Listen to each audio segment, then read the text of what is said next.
Today is the day, folks. Madden 22 is finally dropped, and that means it is time to start our franchise series. I have a ton of big and exciting plans for this Madden cycle, so if you are excited, make sure to hit the like button, and if you're new to the channel, make sure to subscribe and hit the notification bell so you don't miss out on any of the uploads.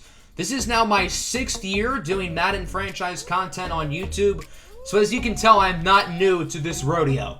However, this is really the first time that franchise mode has actually improved for the better, so I'm really excited to be showing off a lot of these new features in this series. Keep in mind, this is not some one-episode rebuild where we go through multiple seasons and then hopefully win the Super Bowl at the end of it. No, that's not what this is. This is a long-term franchise series that will span through pretty much all of the Madden 22 cycle, and it's going to be with the Philadelphia Eagles.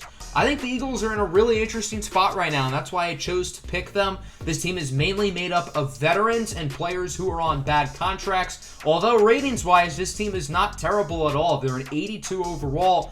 But for the long term, this team is not in a good position, and I think it's going to be fun to really try to rebuild this team and turn them into a Super Bowl contender. It's also a transitional period for the Eagles with Carson Wentz and Doug Peterson both gone. Both of them have been faces of the organization, but now they are out the door, so it's kind of a new era of Eagles football. In real life, the team hired Nick Sirianni in the offseason to be the head coach, but he's not going to be the coach in this series. I would like to introduce you to Champ Britton, who will be the head coach of the Philadelphia Eagles going forward. Some of you may know Champ Britton. He was a quarterback in our Westlake Dynasty, which just recently ended. If you are unfamiliar with Champ, don't worry. You're going to get to know him throughout this series. This is what I ended up doing for his appearance. Nothing really to explain. So for those who are new to the channel and who have never watched a franchise series of mine, I try to make my series realistic and immersive. I don't go out and trade for 7 first-round picks. I don't go out and trade for Tyreek Hill or Lamar Jackson. No, because that's not exciting. That's not fun. That's not realism. What I try to do is rebuild the team we have here, try to build around a lot of the players who are already on the roster. That's not to say we won't be aggressive in rebuilding this team, but I'm not going to be doing it in an unrealistic way. I also give my subscribers opportunities to get involved. If you'd like to make a player who will enter in the draft classes, make sure to go join my Discord server. The link is in the description, and you can have players in the draft class who possibly get picked by the Eagles, or if not us, someone else in the NFL. So one of the big additions to franchise mode this year was the coaching trees, which is pretty similar to NCAA 14. For pre-ordering the game, I was given 100 staff points, and I wanted to go into the player growth section for our head coach, and I wanted to focus on defense. I think there are more long-term pieces on this roster on the offensive side of the ball, and because of that, I want to focus on developing certain defensive players who maybe wouldn't really have the chance to shine otherwise.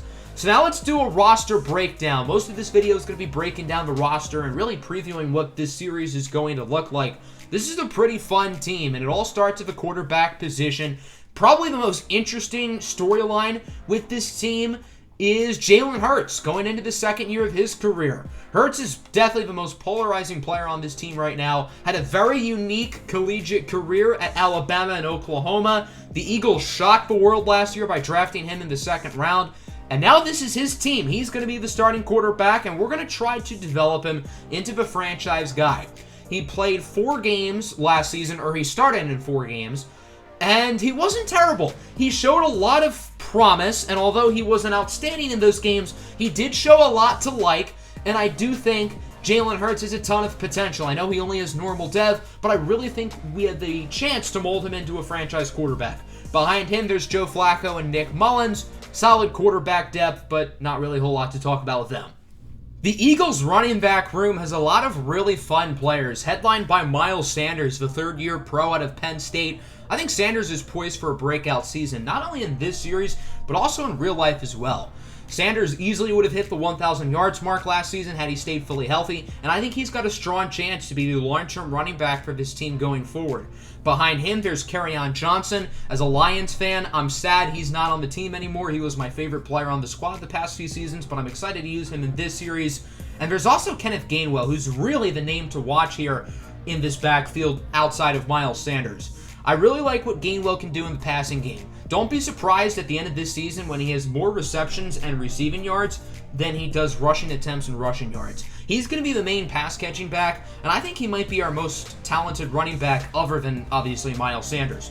The wide receiving core is not great, but we do have the saving grace in Devontae Smith, last year's Heisman Trophy winner out of the University of Alabama, selected 10th overall in last year's draft.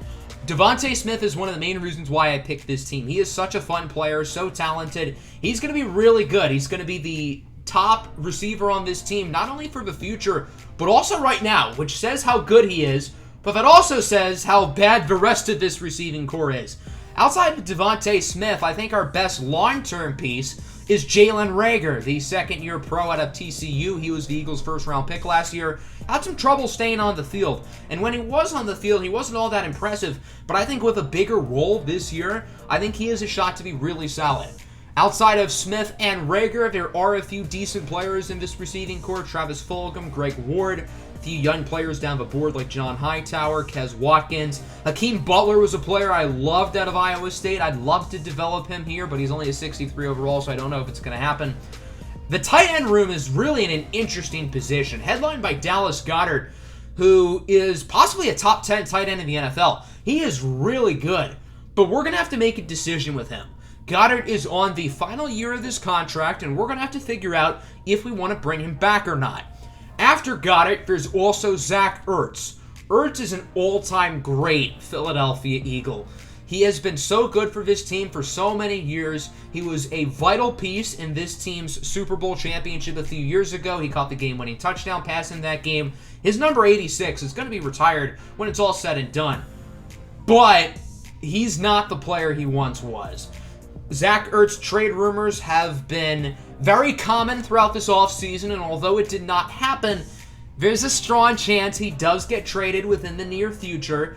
So his days as an Eagle might be behind him soon, and I know Eagles fans aren't going to like that. I know it's sad. He's an all-time great for this team, but he's not the same player he once was. Left tackle's at an interesting spot. Jordan Mailata and Andre Dillard will both be competing for the starting job. Outside of Jalen Hurts, I don't know if there's a player on this team who has more to prove this year than Andre Dillard, entering his third season out of Washington State. First-round pick a few years back, wasn't all that great as a rookie, didn't play last year with an injury, and now he has to compete with Jordan Mailata, a former 7th-round pick who came out of Australia playing rugby for the starting job. At left guard, there's Isaac Seumalo, who's going to be the starter. There's also second-round rookie Landon Dickerson, who I'm going to get back to in a second. The right side of this offensive line is great. Jason Kelce, Brandon Brooks, and Lane Johnson are all phenomenal, but they're all getting older. Jason Kelce is a 91 overall. He's the second best center in the game, but he is 33. Now, I do think we might have his heir apparent on the roster already in Landon Dickerson. Dickerson is listed at left guard, but he mainly played center during his career at Alabama. The issue with Dickerson is that he's very injury prone. He tore his ACL in the SEC championship game, so he's not going to play a lot this season, but I do think he'll probably start next year at either left guard or center, depending on if Jason Kelce is still on the roster.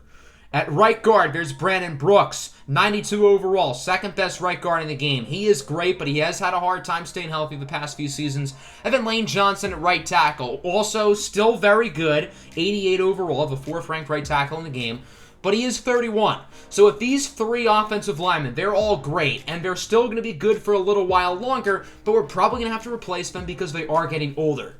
At defensive end, there's another very good player who is in his 30s now in Brandon Graham.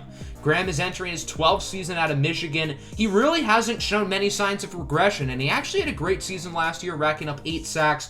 One of the best seasons of his career, but at 33, he's not getting any younger. There's also Ryan Kerrigan, who's also an older player. For a rotational guy, he's fine for this season. At right end, Derek Barnett and Josh Sweat. Both of them have to show a lot this year. They're each on the final years of their contracts, and they both need to play well if they want to stay on the team. At defensive tackle, it's the big fella, Fletcher Cox, 94 overall of Superstar X Factor. The best player on this team, one of the best players in the NFL. He is 30, so again, another veteran player who's not getting any younger, but I still think he has 3 or 4 years of dominant football left in the tank. I don't think Fletcher Cox is going anywhere anytime soon. Javon Hargrave is a fine player at 28 years old. Milton Williams, third-round rookie out of Louisiana Tech. I think his upside is sky high. I think he has the chance to be great. So the defensive line is quite good, but the linebacking core, I mean, for lack of a better term, it's bad.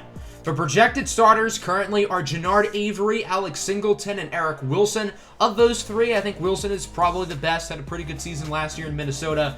But I don't know if there's really anybody here who I think is a long-term piece. Maybe watch out for Davion Taylor, former third-round pick out of Colorado. I think he's super athletic, has some nice potential, but the linebacking core is rough. In the secondary, I mean, it's a little bit better. We do have Darius Slay, who is 30 years old, but he is still one of the better corners in the NFL. He was really good in our Lions franchise a few years back, so I'm excited to have another opportunity to use him again. One of the better ball-hawking corners in the NFL, and as you can see, he is wearing number 2, which he is now allowed to do as part of the NFL's new rules when it comes to jersey number restrictions. Outside of Slay, though, there really is not much in this cornerback room. There is Steven Nelson and Avonte Maddox, who are fine. Maddox has some solid potential at 25 years old, but we're really going to have to rebuild this cornerback room. And then at safety, it's not a whole lot better. At free safety, there's free agent signing Anthony Harris, who's a pretty good player, 81 overall. He's been solid for the Vikings the past couple of seasons, but at 29 years old, I'm not convinced he can be a long-term piece. But for now, I think he's fine. At strong safety, there's Rodney McLeod, who's been one of this team's main leaders on the field and in the community for the longest time. But at 31, he's not getting any younger. Kayvon Wallace is a guy I do really like, though. Hybrid player, second year out of Clemson. He's going to see the field a lot this year. I really want to give him a shot to develop because I think he's really talented. At kicker, there's Jake Elliott, who's got an absolute boot, 97 kick power. And then at punter, there's Aaron Sipos. So now let's look at the draft capital, and we have a lot. So we're going to have at least 2 first-round picks this year because of our own, and we also have the Dolphins' first-round pick thanks to trading down from pick 6 a few months back. But the big wild card here is this Colts pick. This was a conditional draft selection used in the Carson Wentz trade this offseason. And pretty much the condition is, if Carson Wentz plays at least 75% of Indy's offensive snaps this year, then we will get their first-round pick. If he plays less than that, we will get their second-round pick. So pretty much we need Wentz to not get injured and not get benched. Unfortunately, both of those things did happen while he was in Philly, and he's already suffered a foot injury in Colts training camp, so I'm not going to get my hopes up about that being a first-round pick, but no matter what, we're going to have 4 picks in the first 2 rounds, and we're going to have multiple first-round picks regardless, so it's all good. We're now going to briefly cover the preseason. I don't think you guys want to see me play preseason games. I think we want to jump into the regular season next episode. So we're briefly going to go over preseason here. I don't like to play veterans, so no Jason Kelsey, Brandon Brooks, Lane Johnson, no Zach Ertz, no Miles Sanders even. And then defensively, no Brandon Graham, Fletcher Cox, Steven Nelson, Anthony Harris, Darius Slay, Rodney McLeod. I don't want the older players and Miles Sanders to risk injury, but I do want to see what some of the young guys can do, like Rager, Smith, Kayvon Wallace, and others. So we ended up going 2-1. We demolished the Steelers. We got demolished by the Patriots, and then I simcasted this game against the Jets. We ended up winning by 7. Let's take a look at the stats. Unfortunately, Jalen Hurts was actually quite bad. Now, he's still going to be the starter. I don't want to hit the panic button, but that's not a good first impression. Nobody else on offense really stood out. Greg Ward was pretty good, but other than that, no one on the offensive side of the ball, skill position-wise, was great. The offensive line, though, outside of Brett Toth, was pretty good. Andre Dillard played over 100 snaps, did not allow a sack. That's a very big deal. Jordan Mailata played pretty well, too. Defensively, the standout was Brandon Graham, who had 3.5 sacks, and I didn't really want him playing, but he somehow did get on the field, and he dominated. So at least it's good to see that Brandon Graham is ready for the regular season. Jake Elliott did not miss a kick, 6 for 6 on extra points, 8 for 8 on field goals, and Aaron Sipos did his thing as well. One of the not-so-fun parts of team building is releasing players. We have to cut 21 guys. I noticed practice squads can hold more than 10 players now. I think the number is like 14, so that's pretty cool. I went by position, decided to keep 3 QBs on the team. I narrowed the running back room down to 4. Had to make some tough decisions here. I put players like Hakeem Butler and Tyree Jackson on the practice squad. Although I really like both of them in real life, I was super high on them out of college, and although I was wrong about both of them, I still have a soft spot for them, and I do want to keep them around. For the offensive line, I made it to where there are 2 players per position, so now there are 10 offensive linemen on the team. I also kept the 30 overall tight end, Rick Lovato, because he is the launch snapper. Hashtag make launch snappers a position in Madden. I put a lot of the late round rookies on the practice squad, guys like Teron Jackson, Marlon Tuipulotu, Patrick Johnson, and Zach McPherson. I did keep Jacoby Stevens on the 53-man roster, though. I didn't really talk about him in the roster breakdown, but he's another hybrid type of player who I do really like, and I think he could be an interesting player to try and develop. Other than that, there really weren't many notable moves we make. I think our most surprising cut was strong safety Andrew Adams, who's like a 71 overall, so we really didn't do anything notable. And I guess that's a good thing. When you're releasing players, you don't really want to do anything overly wild. So that now brings us to the regular season. Let's take a look at the Week 1 depth chart. For now, I do have Andre Dillard as the starting left tackle, but if he struggles, I'm going to be more than willing to slide Jordan Mailata right in. Devontae Smith and Jalen Reagor will be the outside receivers to start the season. Greg Ward and Travis Fulgham will both get playing time. Derek Barnett, Josh Sweat, and Ryan Kerrigan will all rotate at defensive end. Brandon Graham's going to play a majority of the snaps. Avonte Maddox will be the nickel corner. Kayvon Wallace is going to play a lot as the sub linebacker. Kenneth Gainwell and Kerryon Johnson will also get plenty of snaps, along with the lead back, Miles Sanders. So for the team goal, I didn't want to go too low. I don't think this team is terrible, especially being in the NFC East. I don't think we're going to win 4 games. I think 7 is a reasonable goal. I don't think this is a playoff team, but I think 7 wins is about where this team should end up. I don't think we're a great team, but I definitely don't think we're terrible.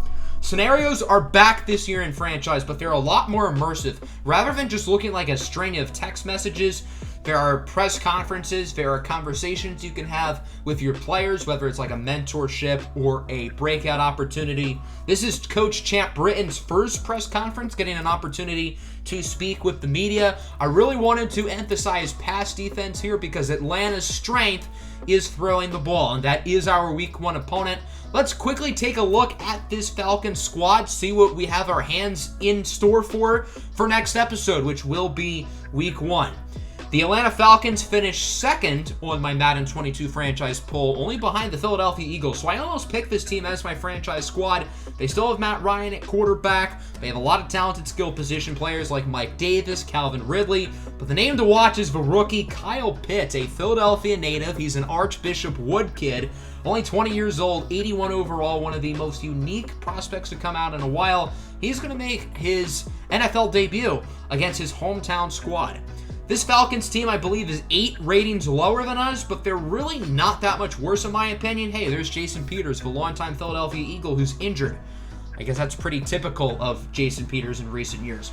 But that'll end today's episode, and I am very fired up to have this series starting. If you're excited for more Philadelphia Eagles franchise content, again, make sure to hit the like button and subscribe.